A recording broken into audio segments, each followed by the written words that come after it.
Started. So, welcome everyone to the second version of the LinkedIn Leaders League. We have the same people from last time, plus we're joined from Atlanta. I believe that she's there by Rachel Simon. Welcome to you, Rachel. Thank you for being here. What a treat.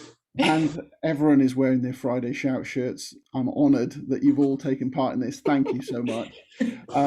Okay, so last time we had a really kind of fun, informal, no agenda chat, general topics about LinkedIn. I think we covered some really good stuff. I know a couple of people have got some stuff to bring to the table today. So I don't know who wants to get started. Rachel, you're the newbie. Would you like to Sure. kick us off with something to discuss about LinkedIn? What have you got for us? I have a what would you do for everybody. Okay, So let's hear it.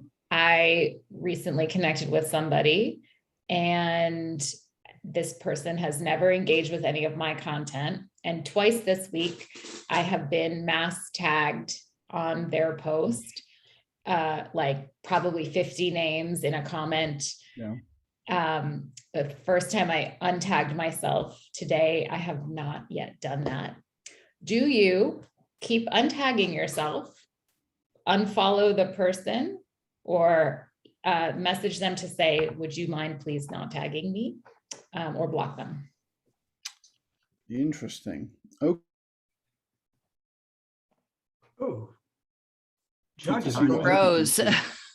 Okay, you're back. You're back, John. You just froze up there for a second. Oh, did I? Okay, fine. Well, I heard all of Rachel's question, and I've certainly got some opinions about this one, but I'd be interested to see what other people do with this.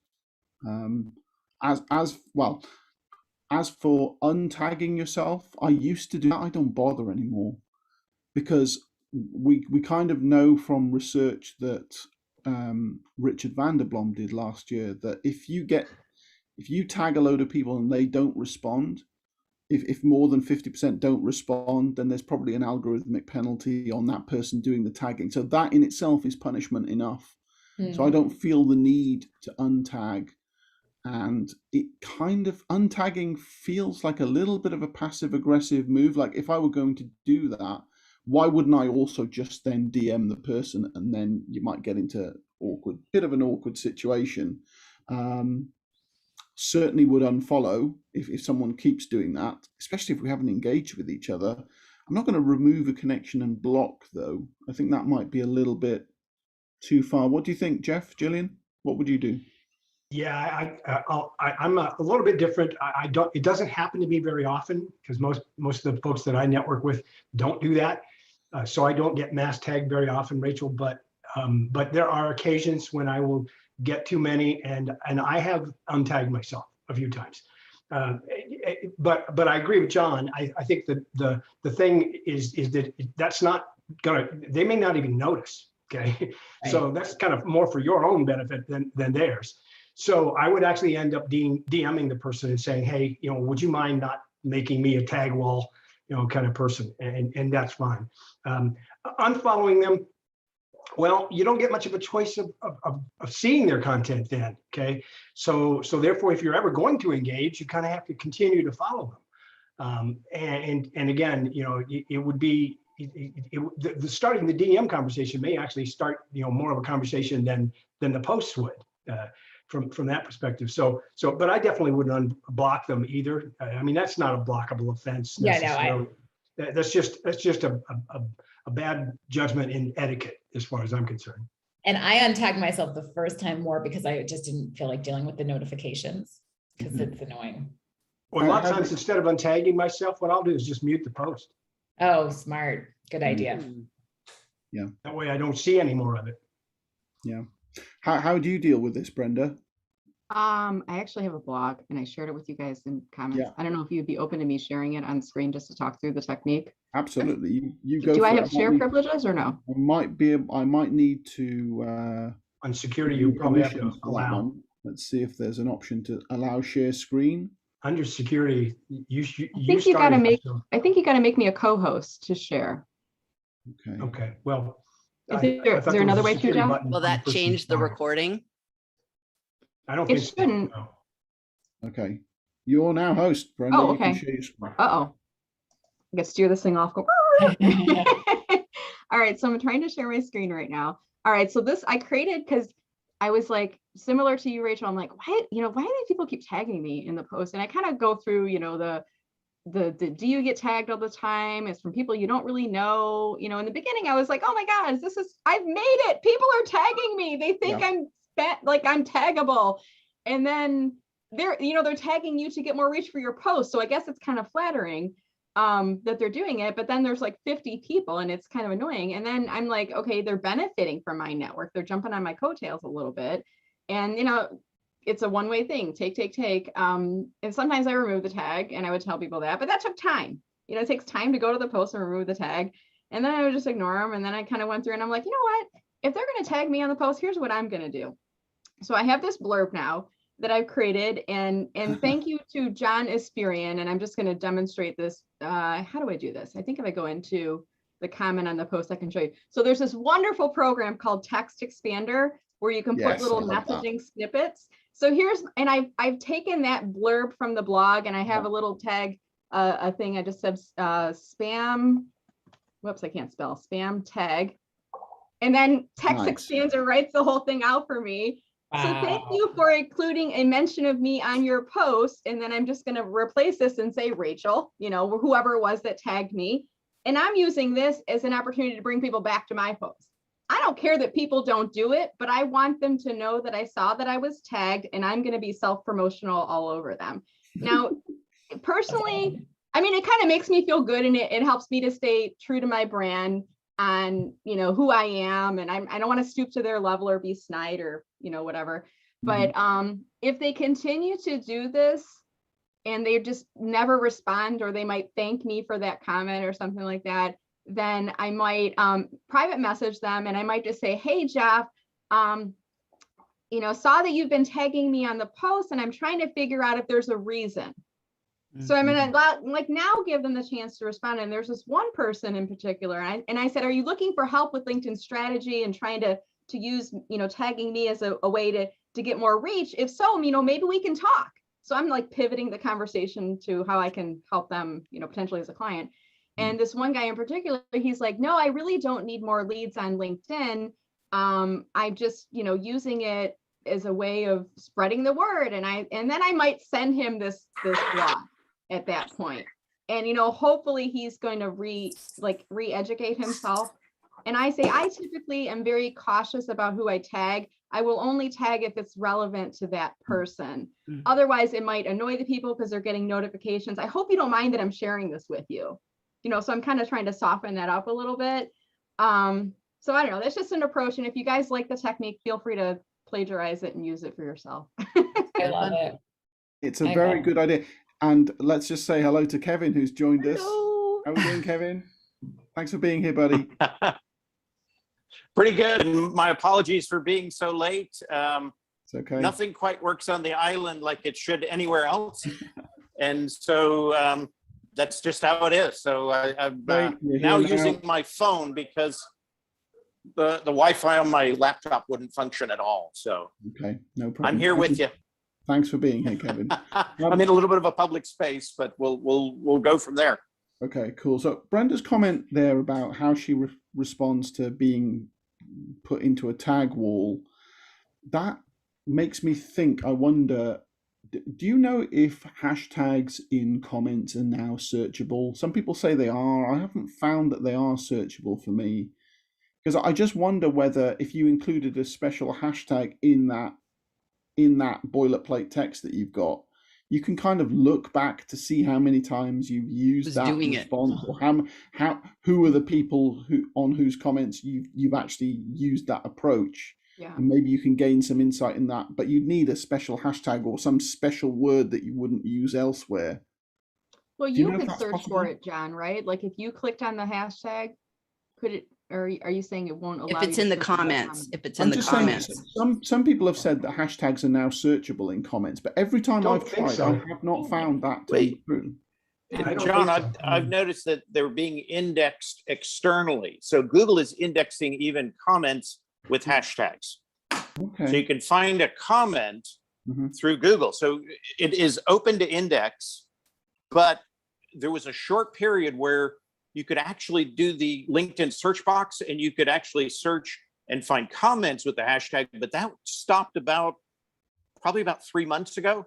Yep. So you can't get it now in the results of the comments. And I think it was probably because, you do a search result, right? And there would just be too much information on that hashtag if it was also bringing up every comment that maybe had a hashtag in it. And so I think that went away about 3 months ago, but it's still being indexed on Google. Okay. Now, you didn't hear Rachel's question at the top of the room, but she was basically asking how do you deal with being put into a tag wall? If someone tags you with 50 other people, what are you doing? Are you replying? Are you unfollowing the person? Are you untagging yourself? Are you blocking the person? Are you DMing them? What do you do when that happens to you? And it must have happened to you plenty of times. It kind of depends. If I know the individual and it made sense, right? What they were posting about is something that I am definitely interested in. I don't mind that so much. Now, when you say a wall, if that's 10, if it's 100, right, then that's maybe a little different. But I do have a few people that do that all the time. I don't mind because they do it with my knowledge, and they know when they're doing it, it's something I'm interested in. Now, if it's somebody I don't know, which I have happened quite often, where you're either tagged individually or you're tagged as a wall, I still will go look at it. And, I think Brenda does this where, if it's just totally off the wall, she uses it as kind of a commercial space, ad space, right? And I'll do the same thing. I will go in there and I will put, I would actually, I would comment back and here's my, my 3 favorite articles, right? New LinkedIn features for 2021, the top 10, hidden resources, and then LinkedIn features for 2020. And I put that in there, and that's my comment back. And so hopefully I get some new people to look at those articles. Okay. And that's kind of how I was using. I know Brenda uses it kind of the same way, but she exposes other things within her business, in that space. And that's a way to get them to either not tag you again, right? Or mention, and that's why maybe I confused what we were talking about, but not to mention you again in that process unless they're okay with that. And so to me, that's kind of the trade-off. Now, if it's something that's just off the wall, I don't agree with, I will then, basically deactivate that mention, and so it kind of goes dead in that tag. And that usually sends a signal to that individual not to do that again. It seems to work. Okay. I mean, I like Brenda's approach. It feels like someone's hit a tennis shot at you and you're volleying it back into their court. And it's like, okay, gotcha. What are you going to do now? Because no one can really accuse you of being salesy when you were brought into a conversation you didn't ask to be part of. I think that's perfect. I think it was a brilliant idea, and I've taken it on with just my little article list. Yeah.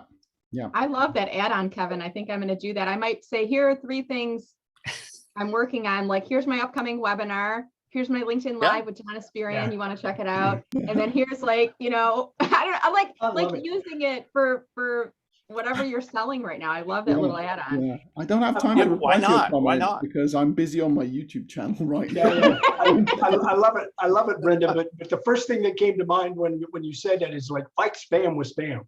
Well, you know what though? But at least you might be getting a couple of views from it. I don't mind. I mean, if they're it takes just as much effort to go in and remove the tag. And because of that text expander tool, which is such a brilliant invention, John, I love, they give me a report. They're like, this is how many hours of keystrokes you saved. And all I need to know is my tag acronym. I put that in, it literally takes me less time than it would take to go back and remove the tag and do all the other stuff. Yeah. So, or you can ignore it, then no time is spent. Yeah. I'm guessing you all know that if you do go and unfollow someone, and I do this regularly, I unfollow most of the people I'm connected with. If you unfollow someone, then if they tag you in a post or in a comment, you will not get a notification about it. So I don't know if you're aware of that, but it means that very often I'll go and do a sweep of my posts and I'll see that someone has replied, and because I've unfollowed them, I won't have received a notification about that, even if they've tagged me, which means that if they tag me on a completely unrelated post, unless I'm doing a search for that mention, I'm not going to see anything in my notifications. That's easy for me because I've got a weird name. So doing a search for my own name in posts always returns stuff that mentions me. It's not so easy if you've got a common name and you unfollow people, you're going to be missing a lot of notifications. So it's something to be aware of. Is it still clickable though, John? When they tag you, is it still clickable? Yes, it is, and it will seem to them as though they've sent me a note, a notification. They'll think that they have, when in fact they don't know that I've unfollowed them and therefore they haven't. But because because I'm doing a sweep for mentions of my name in posts, I'm always going to see those. But if someone has tagged me in a comment and I've unfollowed them on someone else's post, the chances of me seeing that are actually very, very low. So I don't like the idea of missing out on stuff. But then if I follow everyone that I'm connected with, I'm just going to see a whole load of content that I'm just not interested in, and I don't have enough time to go through all of that. But I honestly don't see that happening when because I unfollow very few people. So I'm still telling the algorithm in my feed who I want to see because I'm either tagging them or et cetera. I mean, thank goodness you haven't unfollowed me, John, because I wanted your input on something the other day. I wanted you to put a link from one of your posts in there, and so if I'd done that, it would have just gone into the ether and nothing would have happened, which would have been okay because I'm on to the next comment and those kind of things as well. Anyway. I have a rule. If you have the shirt, I'm never unfollowing you. It's as simple as that. Again, well, that's a good addendum to the next thing here, because so for example, if you follow a person, that doesn't mean you're necessarily going to see everything that they say. No, absolutely. It's just not possible. Okay, and secondly, the other one that I think people misunderstand a great deal is following a hashtag. I honestly can't find much evidence that following a hashtag puts a lot of content in my feed. Okay? It definitely puts a lot more in your feed than it did a year ago. Okay. I'm seeing a lot of, I follow a couple of the big hashtags and I am starting to see that stuff referred into my feed, but it's more rare than common. And usually that's not the only relevancy signal that would put it into my feed. So it'd be something like, you follow this hashtag and you're also following Rachel and she's posted something, so we're going to put it in your feed. Okay, well, fair enough. That makes sense, because again, it's just anecdotal evidence, because I don't do as detailed of experiments as you do. But whenever I want to see something about a particular subject or a hashtag that I follow, I got to go to my hashtag list and bring them up one at a time. I actually have to take the time to look at that content. Yeah. Which is not a big deal. If I'm interested, I'm interested. But have you guys used the mute feature? Because I've found that that's just failed spectacularly. It doesn't work. It doesn't work. You mean like muting a post? I do it all the time. No. Muting a person. Oh no. I've tried to mute notifications. That doesn't work. It just Rachel keeps popping up even though I mute her. Oh, nice guy. Get rid of me, I've never seen it. I've never seen it work. One thing on hashtags that I've been playing with a couple of people that kept telling me, I'm not seeing your content. I'm not seeing your content. I want to see your content. Is I have 3 custom hashtags. I got them to follow all 3. And now they said I'm absolutely in their feed, everything I post. Right. That's interesting. Okay. So maybe it's the combination of 3, like lock it down kind of thing, I've got one of my friends never sees my content in her feed, even though we regularly DM each other and we follow each other. We've never disconnected. We've never done any of that rubbish stuff. But she never sees my stuff. The only time that she saw my stuff regularly is when I was scheduling my posts for one of my experiments through Buffer. So that content is exactly the same as stuff I was posting natively. And like that month, she saw all my stuff. Then I stopped and she stopped seeing it again. And I was like, how is this possible? It doesn't make any sense. Is it a timing thing? So weird. No, well, were you setting it out at a particular time that maybe you normally wouldn't post? No, I was setting, in that experiment, I was setting everything to go out at 8:45 a.m., but that's usually around the same time that I post anyway. There was nothing special about the timing there. It was really, really weird. Oh, and your stuff is strange. John, your stuff is always like top of my newsfeed, because in the morning I get up and like when I'm drinking coffee, I scroll through my mobile app just to see what's up. So that's like 6:30 my time, which is what, like early afternoon for you. Yeah. And your content's always like right at the top. And your Interesting. company page. Maybe And your company stuff actually gets more exposure than your regular stuff. I did not see your Friday shot this morning, which I was really surprised. It did not pop up in my feed. Yeah, that's weird because I mean you're always one of the first commenters on there, Jeff. So it's odd that I didn't comment today because I didn't see it.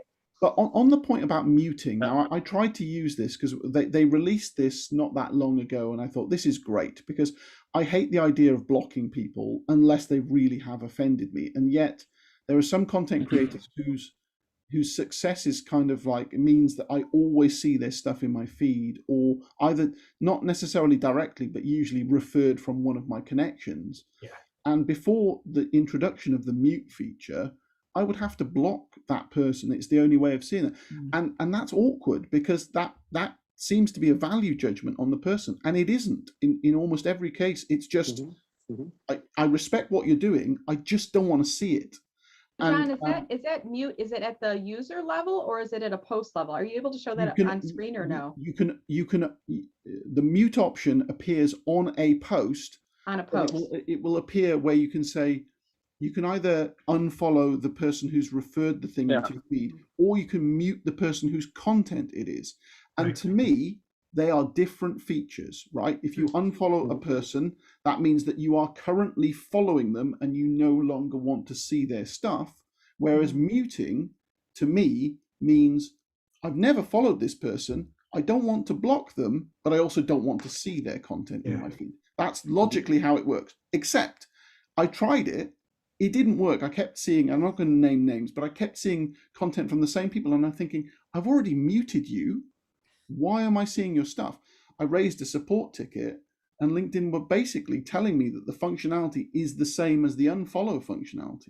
And I'm saying, but you can't have two differently labeled things that do the same thing. Doesn't make any sense. Yeah. So, and if you're not following them anyway, you can't unfollow them, right? Yeah, that the support person is trying to tell me, well, just unfollow the person. And I'm saying, I've never followed the person. I've never connected with the person. I'm just seeing their stuff and I don't want to block them. And they're like, no, it works like this. So either it's broken or the support person doesn't really have a clue what they're talking about. I don't think the mute works though, even for notifications, because like there was a post from that new community head of community guy, Andre, whatever his last name is, about his dog. It was like a really cute post, you know, like caption this picture of my dog. And I commented on it and I turned off notifications. Like I was like, stop telling me notifications. And I've been constantly getting notifications about that post. Yes, like, I've seen that I've sometimes had to mute posts like 2 or 3 times before it gets the message. That's possible. I have too. Yeah. It's annoying because I've got a feeling there are different categories of muting a post. So if the thing is referred into your feed because of a reaction and you mute that, it will mute reactions to the post.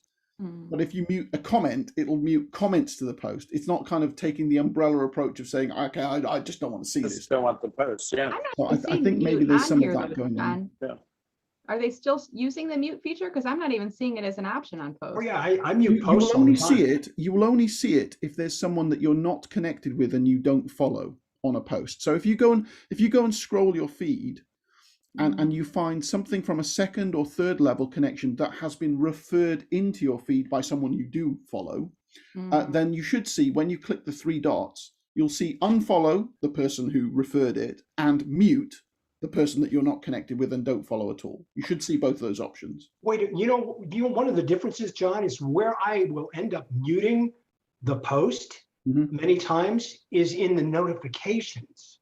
Yeah, I use the 3 dots in the notifications to do that. I'm not in the post. I just basically, because the notification is there, I'm going, I don't want to be notified about this anymore. So I mute the post in the notification, and that seems to work a lot better. That's interesting, because I've never done that. I've done it on the post, but never in notifications. I always try and do it in notifications. Yeah. That makes sense, because that's where you want to mute no longer getting the notification. Exactly. That's you know.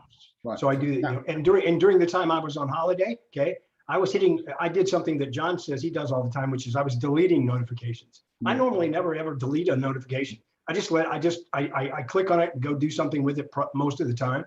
But in most of those instances, I was going, oh, I'm sorry. There is one instance where I delete every single time now. And that's when I see someone did a story. I'm sorry. I don't care. I'm sorry, I don't care. I mean, it's only going to be there for 24 hours anyway, and most of it doesn't mean a thing to me.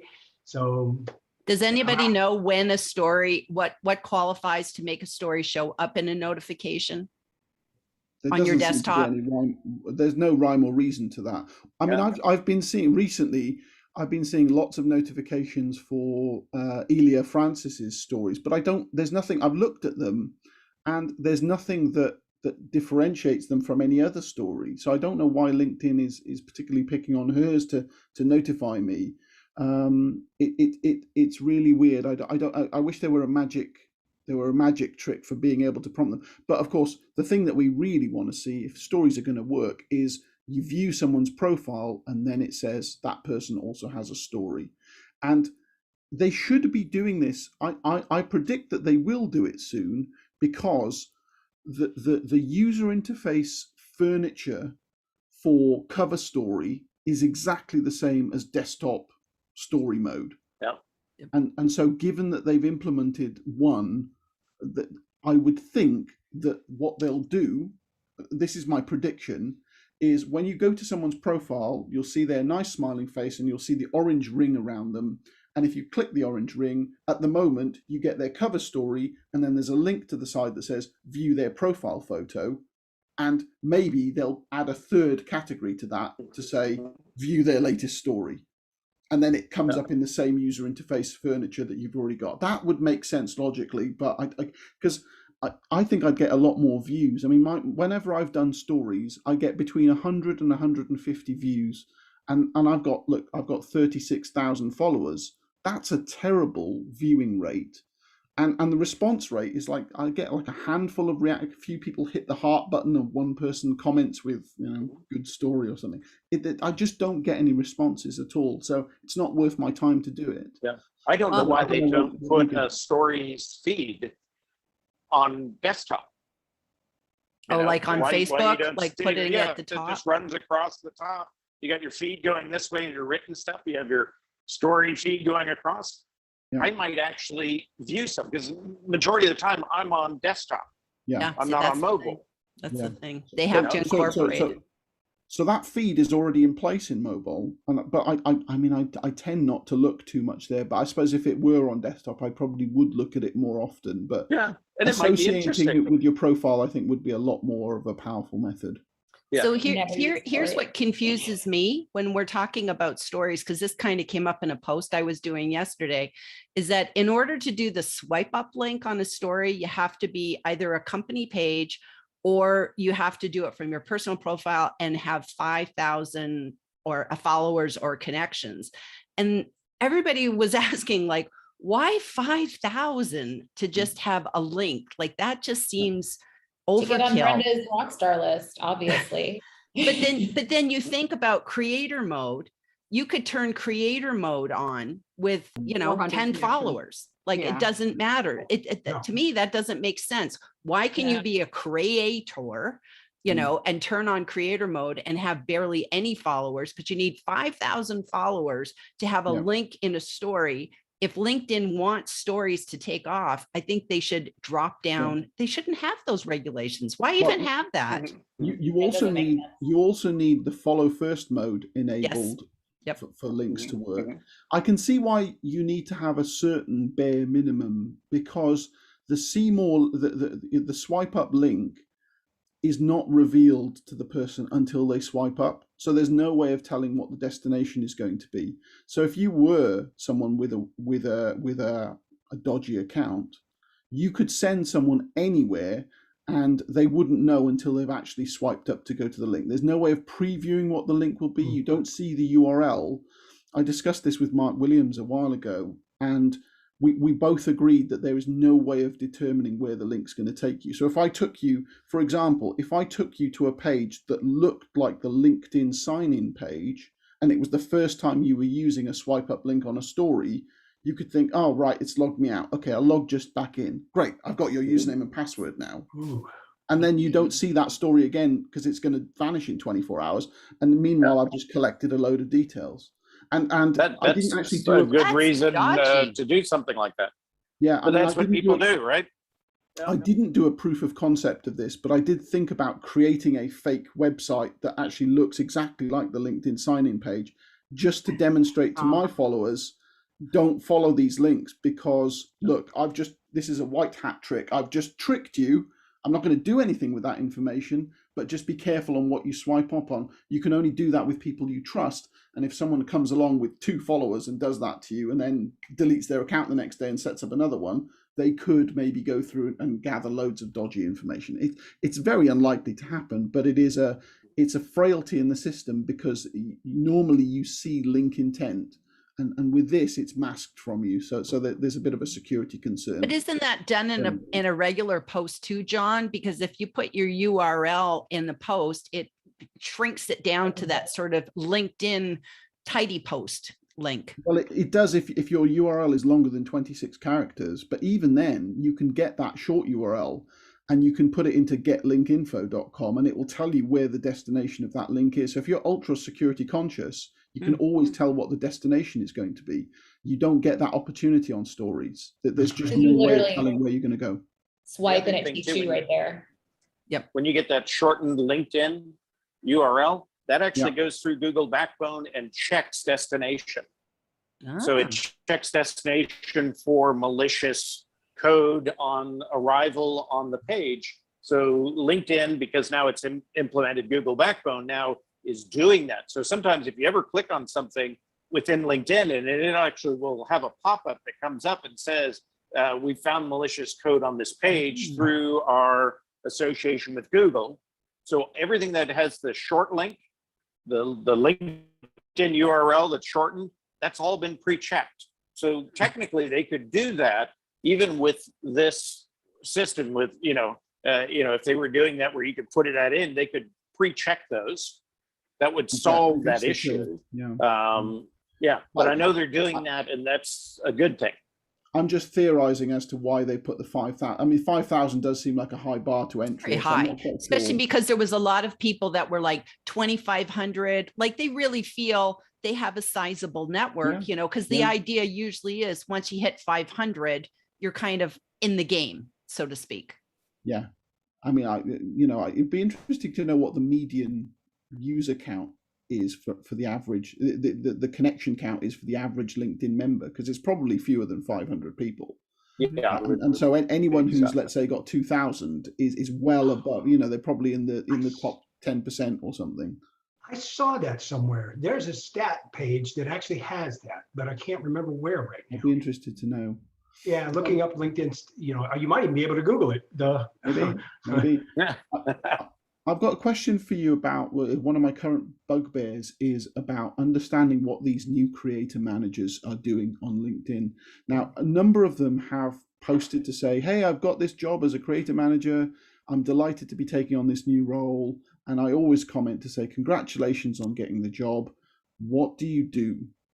What are your day-to-day activities? Because it's not at all clear from LinkedIn's job description how these people are meant to be helping creators.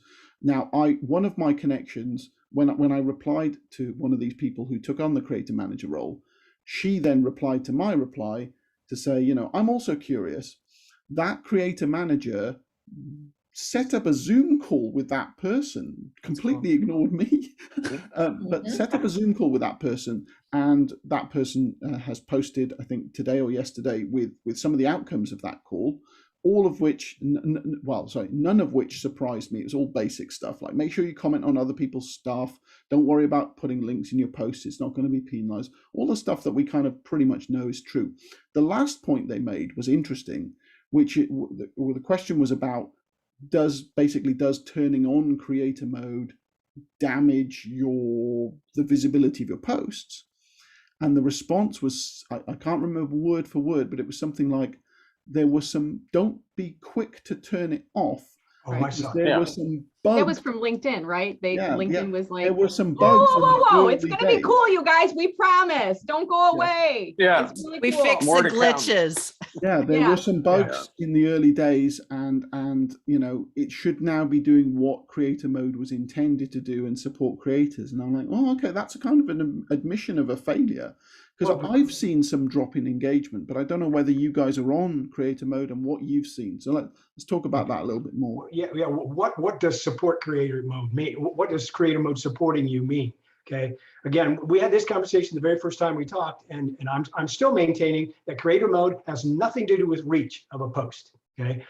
Now, you know, I'll point it over to this way to Rachel. Okay, because Rachel just did a poll that was talking about what is it, you know, what makes a creator on LinkedIn. Okay, is it one post a week? Is it 3 to 5 posts a week? Is it, you know, every posting 5 times a day? Okay, et cetera. I'll be interested in seeing the results of that, because again, I don't think frequency has anything to do with it either. Okay, because we've all gone through that process. So here's my tale of here's my tale of 2 cities. Here's my tale of 2 posts. Okay, I've had creator mode on for quite some time. Okay, I didn't post for at least a week, and I thought, well, that'll probably affect me a little bit as far as the algorithm is concerned. But on Monday, I posted something when I got back. Okay, the post took off. I was amazed. Okay, it's had about 5,500 views, about 151 reactions, 162 comments, some of which, of course, are mine. Okay. And that was really great. I was really glad to see that. I mean, it was so the interaction was still there.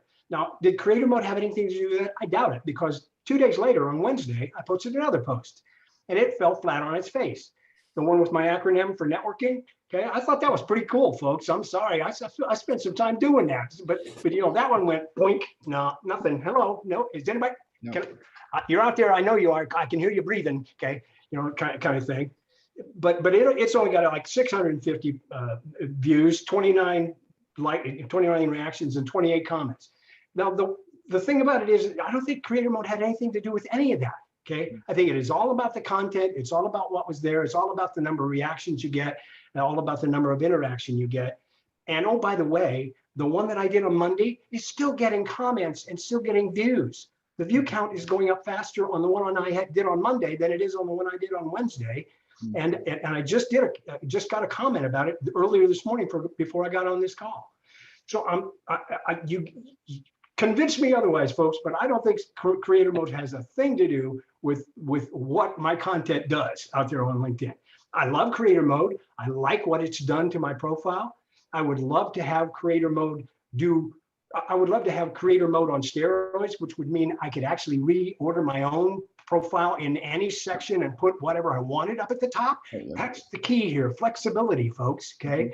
And oh, by the way, I opened a case here just a couple of days ago as well, and I've already gotten a response back to it. And it's the typical response: we'll pass your suggestion along to our product, you know. And if enough people say that they want it, my suggestion was, look, allow people to keep creator mode on and leave the connect button on, because some people want it to say connect instead of follow. Yeah. And by the way, maybe that was a bug that they were talking about, like you mentioned before, John, but that was the way it was. I just turned creator mode on and then I turned the follow button off. Yeah. Okay. You could do that, but now the text and the help says if you turn the follow button off, it also turns off creator mode. Right. And I suggested that they make it 2 separate things. So I'm curious about these creator managers as well, because I haven't seen them really engaging with anybody. And so it would seem to me that if your job is to support creators, one thing that supports creators is getting to know them, engaging with their content and connecting with them. I mean, I've sent a few connection requests to some of them and I've gotten no response. So I don't know if y'all have done the same thing, but that seems odd to me. I've made comments, and about all I ever get back is a reaction, like no comment back. And you would think, again, if they're trying to build, you know, better creators and nurturing the conversation is part of that, right? You would think they would. You would think they would do more than a reaction back, because to me, that's kind of like, yeah, thanks for visiting. It's a drive-by, you know, it's not there's no commitment on their part. Now, I will say that the head of this creator group, I'm supposed to have a call with them this week. So that's interesting. And that was because I reached out email wise and asked for one. So we'll see what comes out of it. I'd be really interested in if you could pull out some kind of job spec from those people. Like, you turn up at your desk and do what? What is your day-to-day role? Are you going searching for content? Are you trying to make, take improvements, suggestions for improvement for the platform? What are you doing? How are you earning your money?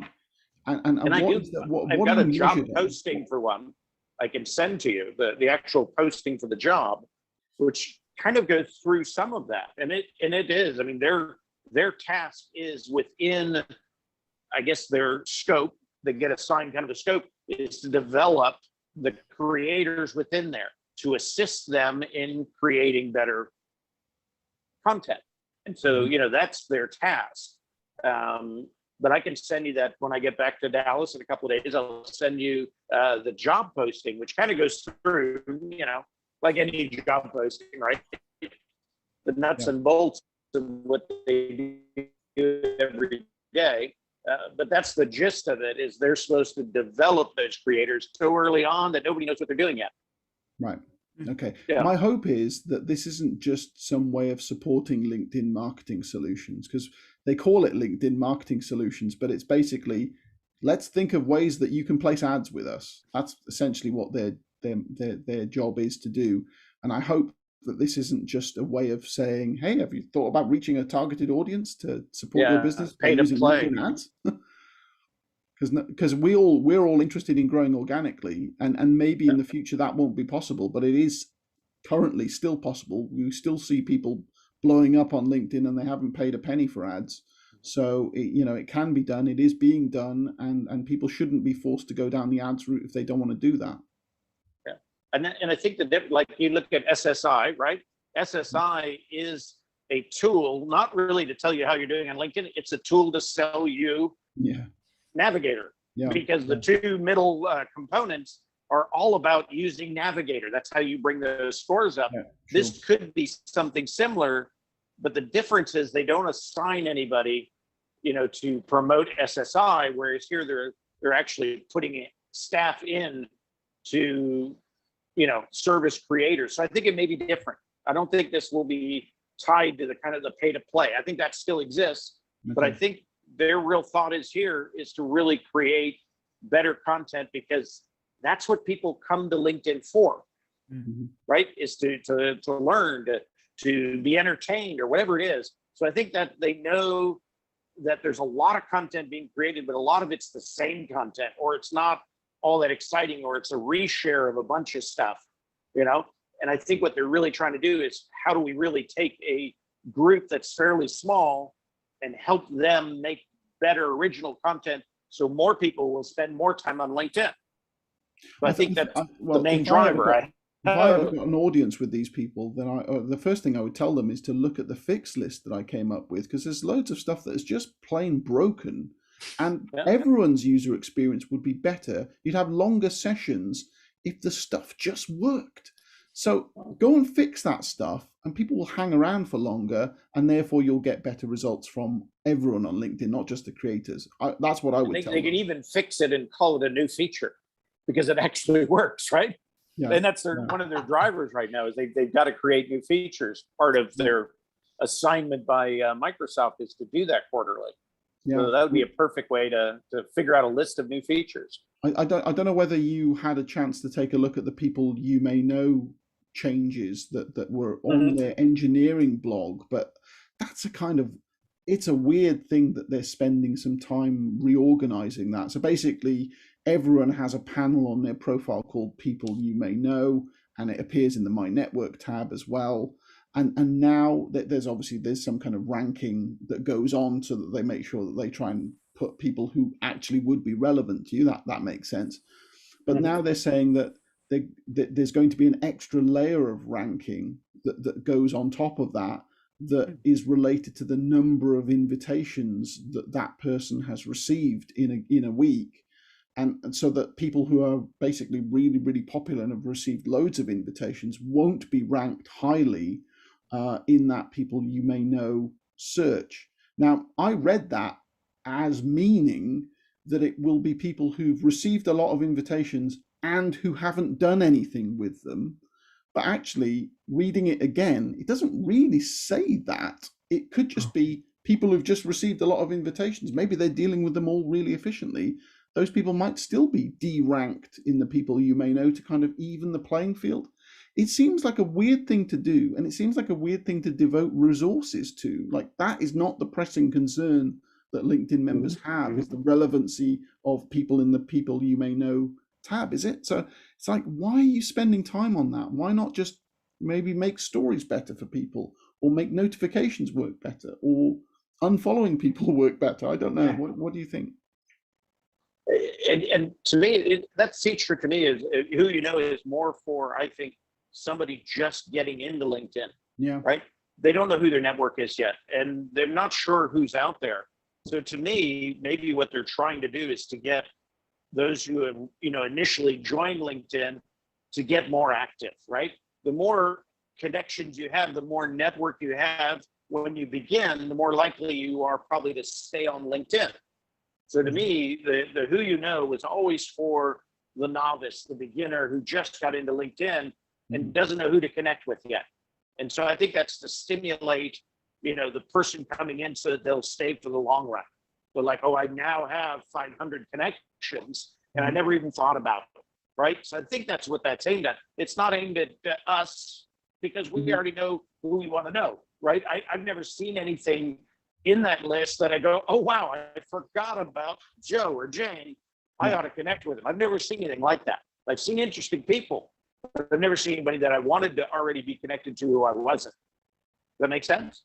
Yeah, it does. And I suspect that people who are, I don't know how many people are finding me through people you may know, but I suspect that a large proportion of those are just going through and just going for the connect option rather than sending me messages. It's just like, okay, I've got a grid of people. LinkedIn is saying, I need to know these people. Great. It's going to be connect, follow, connect, follow. And there's no relationship being built there. There's no like, oh, I read your profile and here's why I'm trying to connect with you. It's just, okay, you've recommended 20 people to me. I'm just going to go and do that now. And sometimes people actually say, I'm connecting with you because LinkedIn suggested we connect. And it's like, that's it. That's their invitation notice. Yeah. Or I get ones from like, if it ain't broke, don't fix it category. Okay. The thing that's always been broke to me is the clicking the connect button and it's sending the invitation without giving you a chance to do the message in the first place. If LinkedIn would just take that and fix that piece of it, there'd be a lot more interaction in the beginning of a connection process in the first place, right? Especially on mobile. I always get in trouble on mobile. That makes no sense. It should be required. But that function makes no sense. Oh, sorry, Kevin's. No, you're good.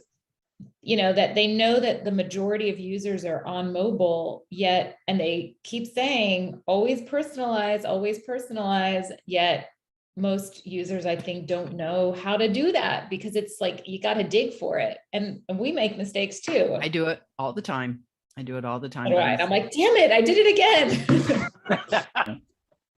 I mean, I did go through a period where if someone would send me a blank invitation, I might just, because you can reply to people before you accept, and say, did you just try to connect with me through mobile? Did you know that blah, blah, blah, blah? I've kind of put that in my about statement now. And yet, I know that people aren't reading that because I'm still getting fewer than 15% of people using my secret word, even though my headline says, find my secret word. So most people are not reading my about statement. I think most people just don't know that you can personalize on mobile, or maybe they just don't care. It's just a bit of a numbers game. And I can't tell what your motives are if you don't say anything. I might just be a number to you, and I don't want to be a number to anyone, really. I have a quick question. I keep getting prompted every time I open up LinkedIn to update my contact information. And I'm just wondering, is that just me because I'm traveling around the world, or is other people having that? Like, I don't know why it's completely filled out. Everything is good. So I'm not really sure why I keep getting that message from LinkedIn. I haven't received that for ages, but don't sync your contacts, because you'll probably end up just at some point, getting them lots of spam from LinkedIn saying, Gillian's trying to invite you. Right. Why don't you get on LinkedIn? I've found that happens if you have only one email and only one phone number on your LinkedIn account. They will ask you to update. And their concept is that's too risky, right? They want you to have a backup email and a backup potentially phone number, but at least a backup email, a second one. Once you do that, that notification goes away. I only did that because I removed a bunch of emails that were in there that were old, and I no longer had access to them, even though people can find you through them. I just said, why are they there? And I took it out, and I had to go back and add a second email to stop that notification. So it worked for me. Don't know if it works for everybody. So Gillian, if that's your situation, you might try that. Okay, so maybe that's a best practice. To do anyway. So is that a best practice? What are you guys doing in terms of email and phone number? Are you putting that in your contact info or not? Well, I've got 2 email addresses, and I've only got 1 mobile phone number, but I've also got I've got the 2-factor authentication turned on, which I'm sure you must do, because otherwise you wouldn't have LinkedIn Live access, because that's one of the qualifying conditions. So I don't think I have that on. I don't think I have that on. Really? Okay. Because when they revised the form, that became mandatory it said, if you don't have this, we will reject your application. So kind of like, you better go and do it. But I think everyone should do that. I mean, your LinkedIn account is too valuable for you to risk it being hacked. So if you've got 2FA on, it doesn't guarantee, because maybe someone can use some clever spoofing thing, but it's about as strong as it gets. So I would certainly turn that on. Everyone who's watching this, go and inspect your settings, make sure that your email address and your telephone number are up to date. Make sure you've got 2-factor authentication turned on. It means that if you go somewhere else, you try and sign in, it'll say, hey, we're going to send a text message to your mobile phone to make sure that it's really you, because the last thing you want is someone getting access to your LinkedIn account. It's really bad news if that happens. Something to that and too, the John, authenticator apps are safer than the SMS. Sure. Yeah. SMS phones are getting hacked all the time now, so they can receive that SMS same time you have, and they are accessing accounts based on 2-step SMS, whereas the applicator app or that is much safer. Yeah. And Microsoft has one that works really well with LinkedIn. Cool. Okay. I'm going to go and set that up. Thank you, Kevin. Yeah. Any special tips for the email? Like, are you just showing it to contacts only? Like, is there any recommendation for your email? I have mine on, but I'm just wondering best practices for other people, what you do with your mine's email. Account only. The primary is only connections. Yeah. Connections only. Sorry. Yeah. Yeah.